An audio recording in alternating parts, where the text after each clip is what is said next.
বাসমা ফাউন্ডেশনের সবার জন্য কুরবানি অসংখ্য মানুষের মুখে হাসি ফোটাতে পারে।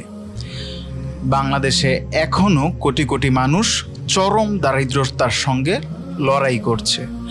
জাতিসংঘের হিসাবে প্রায় 4,17,00,000 মানুষ দারিদ্র্য সীমার নিচে।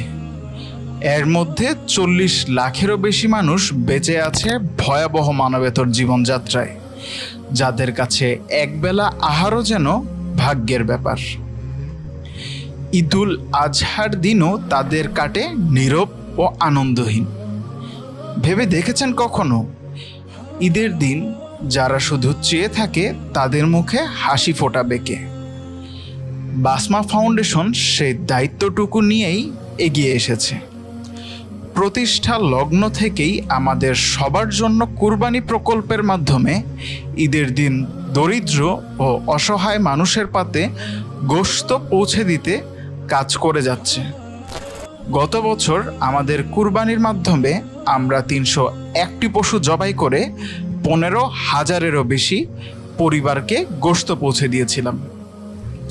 রাসূলুল্লাহ সাল্লাল্লাহু আলাইহি ওয়াসাল্লাম বলেছেন, কুরবানির দিন রক্ত প্রবাহিত করার চেয়ে প্রিয় কোনো আমল আল্লাহর কাছে নেই।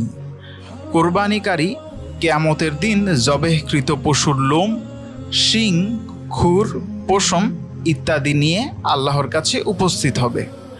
কোরবানির রক্ত জমিনে পতিত হওয়ার আগেই তা আল্লাহর কাছে বিশেষ মর্যাদায় পৌঁছে যায়। আরও বলা হয়েছে, যার কোরবানির সামর্থ্য আছে তবু সে কোরবানি করল না, সে যেন আমাদের ঈদগাহে না আসে। কোরবানি শুধু গোশত বিরানো নয়, এটি কারো মুখে হাসি ফোটানো, একজন অসহায়ের কাঁধে হাত রাখার নাম। একজন মা যেন তার সন্তানকে বলতে পারে, আজ আমাদের বাসায় ঈদের মাংস এসেছে। আপনাদের কোরবানি আমাদের আমানত। বাসমা ফাউন্ডেশনের কর্মী স্বেচ্ছাসেবক দল সঠিক নিয়মে সম্পন্ন করবে। পরিচ্ছন্নতা, স্বচ্ছতা আর শরিয়া মোতাবেক ঈদের দিন সেই হাসি মুখগুলোতে পৌঁছে দিবে কুরবানির আনন্দ।